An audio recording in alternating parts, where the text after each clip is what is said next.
আর 1 মাস পরেই কুরবানি ঈদ। এইবারও এলাকার সবচেয়ে বড় গরুটা আমার বাপে কিনবো। চান রাইতের দিন সবাই মিলে বাজি ফুটামো, ঝাড়বাতি লাগামো, খুব মজা করবো। পরের দিন সকালে সবাই মিলে এক লগে নামাজ পড়বো। নামাজটা পড়েই সবার আগে গরু ফালামো, সবার আগে গরু বানানো শেষও করবো। অনেক মজা হইব।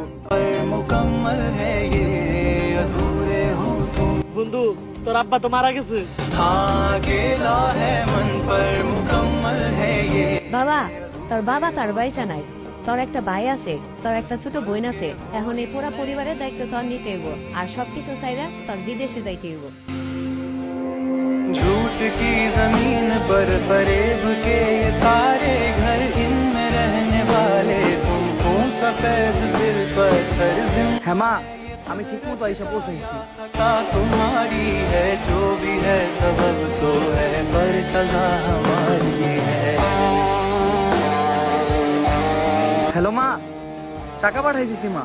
তুমি সবাই রে ঈদের কেনাকাটা করে দিও। আর একদিন পরেই তো ঈদ, কোরবানির গরুটা কিনে নিও। বাবা উঠ বাবা, ঈদের নামাজ পড়তে যাবি না? তাড়াতাড়ি লো, ঈদের নামাজটা পড়ে রাখি, তারপর 2 বাপ পুতে মিলা কুরবানির গরুটা ফালাই। হ্যাঁ বাহ, চলো তাড়াতাড়ি ঈদের নামাজটা পড়ে আহি, তারপরে দুইজনে মিলে একসাথে কুরবানির গরুটা ফালামু।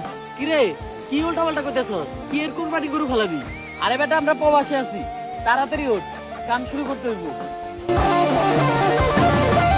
जिसको जो भी मिलता है दे सबक नहीं मिलता। আমাদের নিজের কোনো খুশি নাই, পরিবার হাসলেই আমরা হাসি। আমাদের নিজের কোনো জীবন নাই, পরিবার বাঁচলে আমরা বাঁচি। জি জনাব, আমরা প্রবাসী। जिसको जो भी मिलता है दे सबक नहीं मिलता।